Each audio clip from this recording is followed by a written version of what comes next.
श्री कृष्ण कहते हैं मन खुश रहे हमारा और इस जगत का कल्याण हो।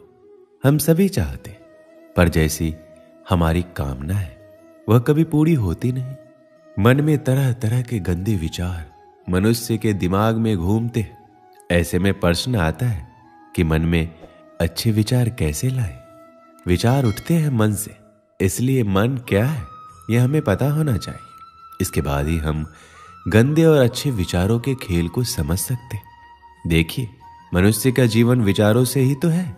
किसी के मन में विचार आता है खुद को और इस दुनिया को बेहतर बनाने का, तो किसी को आत्महत्या का विचार आता है। इन विचारों से परेशान होने से पूर्व हमें समझना होगा कि आखिर मन में विचार कैसे आते हैं, मन में विचारों की उत्पत्ति कैसे होती है। मनुष्य को अपनी स्थिति के अनुरूप ही विचार आते हैं। मनुष्य की हालत यदि मजबूरी की है तो उसके कर्म भी मजबूरी में होंगे। यदि हालात बुरे हैं तो विचार भी बुरे ही आते हैं। इसलिए विचारों का आना आपके हालातों पर निर्भर करता है। सोचिए, आज परीक्षा है और आपने पूरी तैयारी कर ली है, तो क्या आपके मन में फेल होने के विचार आएंगे? बिल्कुल नहीं। लेकिन परीक्षा आज है और साल भर आपने सिर्फ मस्ती किया है, तो निश्चित है कि दिमाग में विचार भी फेल होने के ही घूमेंगे। तो अधिकांश मामलों में ये उसका खुद का चुनाव होता है। आप परीक्षा के लिए पढ़ाई करें या ना करें, यह आपका चुनाव है। इसलिए अगर आपका चुनाव ही गलत है तो फिर विचार गलत ही होंगे। इसलिए देखा होगा, प्रायः लोग जिस काम में लगे रहते उस काम में भी बुरे विचार उनके दिमाग में छाए रहते। और इसका यह अर्थ कतई नहीं कि मनुष्य के विचारों का आना गलत है। मन में अच्छे विचारों का आना कोई अकस्मात स्थिति नहीं होती। कभी ऐसा नहीं होगा कि आप सुबह उठें और आपके मन में खुद को बदलने का विचार आ जाए और आपकी सभी गंदी आदतें छूट जाए और आप अपने सभी दुखों से आजादी पा लें। ऐसा नहीं होगा। मन में अच्छी सोच लाना इतना भी मुश्किल नहीं है। अगर आपका कोई साथी है तो आपको किसी भी चीज को लेकर भड़का रहा है या बुरा सोच लाने के लिए प्रेरित कर रहा है, तो उससे आपको अलग रहना है। ऐसे लोगों से जितना जल्दी हो सके दूरी बना लीजिए और खुद को व्यस्त रखने की कोशिश कीजिए। जरूरी नहीं कि काम करके ही खुद को व्यस्त रखा जा सकता है। आप चाहें तो खुद को व्यस्त रखने के लिए अपने पसंद का काम भी कर सकते हैं। इससे आपको बुरा सोच नहीं आएगा। आप सदा खुश रहेंगे तो मन में अच्छी सोच भी आएगी। बुरी चीजों से दिमाग हटाकर आपको अच्छी चीजों पर लगाना होगा। जैसे आप शांत वातावरण में जाकर बैठे। कई बार शहरी शोरगुल के कारण हम परेशान हो जाते हैं। आपको कुछ समय शांत वातावरण में बैठना चाहिए। ऐसा करने से आपको सिर्फ अच्छी सोच आएगी। अगर आप इन चीजों को अपने जीवन में अपनाते हैं तो आप आसानी से नकारात्मक सोच से दूर हो सकते हैं। आपके दिमाग में चाहे बुरे विचार आते हो, उसकी फिक्र करने की जरूरत नहीं है। जब आप सुबह उठे तो एक अच्छा विचार सोचें और एक अच्छा वाक्य खुद से बोलने के लिए तैयार रखें। जैसे कि मैं आज बहुत खुश हूं, आज मेरी मनोकामना पूर्ण होगी, या मैं अच्छे विचारों वाला व्यक्ति हूं। आप कोई भी सुविचार सोच सकते हैं। तो यह अभ्यास आपके जीवन को बदलने के लिए कुछ दिनों बाद सक्रिय होने लगेगा। आपका मस्तिष्क ही आपका भविष्य निर्माण करता है। जब भी आप बिस्तर पर सोने जाएं तो इस बात का ध्यान रखें कि आप क्या सोचते हुए सो रहे हैं। यदि नकारात्मक विचार है तो उसकी जगह अपने और अपने परिवार के लिए कुछ अच्छा सोचकर सोएं या अपने इष्ट देव के नाम का जप करते हुए सो जाएं। आपका अंतिम विचार ही पूरी रात आपके दिमाग में चलता रहता है, जिसका आपको पता नहीं चलता है। यह विचार ही आपके जीवन को सबसे ज्यादा प्रभावित करता है। इस विचार का सबसे अच्छा होना जरूरी है। अतः सोते समय अच्छे विचारों को दोहराते हुए सोना चाहिए। मन में किसी प्रकार का भय और शंका लेकर नहीं सोना चाहिए। इसलिए जब भी आप सोएं तो एक अच्छे विचार के साथ सोएं। दोस्तों, इसे मैं एक कहानी के माध्यम से समझाता हूं। एक बार एक आदमी ने अपनी सारी जमा पूंजी से एक सुंदर घर बनवाया। गृह प्रवेश के एक दिन पहले उसके घर में आग लग गई और पूरा घर धू धू कर जलने लगा। सब लोग आग बुझाने में लगे थे, लेकिन वह आदमी बाजार गया और मिठाई का डब्बा ले आया। जैसे ही वह मिठाई सब लोगों में बांटने लगा तो लोगों ने सोचा शायद घर जलने के कारण इसको गहरा सदमा लगा है, इसलिए इसे समझ नहीं आ रहा है कि इस समय इसे कैसे रिएक्ट करना है। फिर किसी ने पूछ लिया, भाई तेरा घर जल गया है, तू लड्डू बांट रहा है?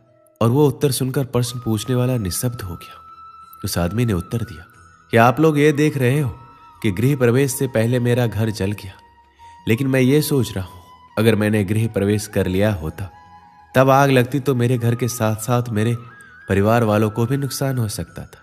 इसलिए मैं ईश्वर का धन्यवाद कर रहा हूं कि आपने मेरे परिवार को बचा लिया। अगर जीवित रहे तो घर तो और भी बन जाएंगे। इसलिए सकारात्मक सोच के साथ नजरिया भी सकारात्मक रखना जरूरी है।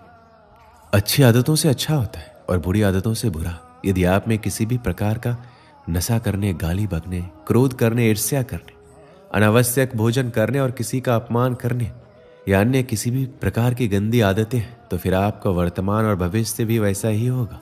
बुरी आदतें डालनी नहीं पड़ती, वो संगत से स्वतः ही निर्मित हो जाती है। आप अपनी बुरी आदतों को छोड़ने की चिंता करने के बजाय अच्छी आदतें डालना शुरू करें। जैसे सुबह जल्दी उठना, किसी असहाय की सहायता करना, माता पिता के प्रतिदिन पैर छूना, अच्छे प्रवचन सुनना, लोगों से विनम्रता से बात करना। खुद की और अपने मित्रों की गलतियां स्वीकार कीजिए। खुद का मतलब ये है, यदि आपसे घर, कॉलेज, ऑफिस या अन्य कहीं पर गलती हुई है तो इसे स्वीकार करने में कोई हर्ज नहीं है। गलतियों पर पर्दा डालने का प्रयास करेंगे तो आप लोगों की नजर में गिरते जाएंगे। काम करने वाले इंसान से गलतियां होती है, ये कोई बड़ा अपराध नहीं है, लेकिन इसे स्वीकार नहीं करना अपराध होता है। यदि आपके किसी मित्र, सहयोगी, परिवार के सदस्य या रिश्तेदार से कोई गलती होती है तो उसे भी स्वीकार करके उसको माफ करना जरूरी है। देखिए, जब इंसान के कदम उसे किसी नई मंजिल की तरफ ले जाते हैं तो अक्सर उसे पीछे मुड़ के देखने का मन करता है, क्योंकि उससे उसकी खट्टी मीठी यादें जुड़ी रहती है। कुछ सुविधाएं भी उसे वहां मिलती है। इसी तरह जब आप नया जीवन जिएंगे तो बीच में कुछ परेशानियां आ सकती है और इन बातों से मन घबराकर वापस उस पुराने सड़े गले जीवन को जीने के लिए बाध्य करेगा। ऐसी स्थिति में हिम्मत दिखाइए, श्री कृष्ण को याद कीजिए और जो बेहतर जीवन जीने का चुनाव किया है उस पर आगे बढ़ते रहिए। पुराने समय में एक सेठ नदी किनारे वाले गांव में रहता था। कभी कभी नाव में सामान भरकर दूसरे गांव में व्यापार करने जाता था। उसके आसपास बहुत धन संपत्ति थी। वह नाव से सफर करता था, लेकिन तैरना नहीं जानता था। एक दिन वह दूसरे गांव से सामान बेचकर अपने घर लौट रहा था। नदी के बीच में उसकी नाव में छेद हो गया। नाव में पानी भरने लगा। सेठ डरने लगा कि अब वो डूब जाएगा। तभी उसे थोड़ी दूर एक मछुआरे की नाव दिखाई दी। सेठ ने मछुआरे को आवाज लगाकर अपने पास बुलाया और बोला कि मेरी नाव डूब रही है, मैं तैरना भी नहीं जानता। भाई, तुम मुझे बचा लो, मैं तुम्हें अपनी पूरी धन संपत्ति दे दूंगा। मछुआरे ने उसे अपनी नाव में बिठा लिया। मछुआरे की नाव में बैठने के बाद सेठ की हालत थोड़ी सामान्य हुई। अब सेठ कुछ सोचने लगा। वह मछुआरे से बोला, भाई, अगर मैं तुम्हें मेरी पूरी संपत्ति दे दूंगा तो मैं अपने घर परिवार का पालन कैसे करूंगा? मैं तुम्हें पूरी नहीं, आधी संपत्ति दूंगा। मछुआरा चुपचाप नाव का चप्पू चला रहा था।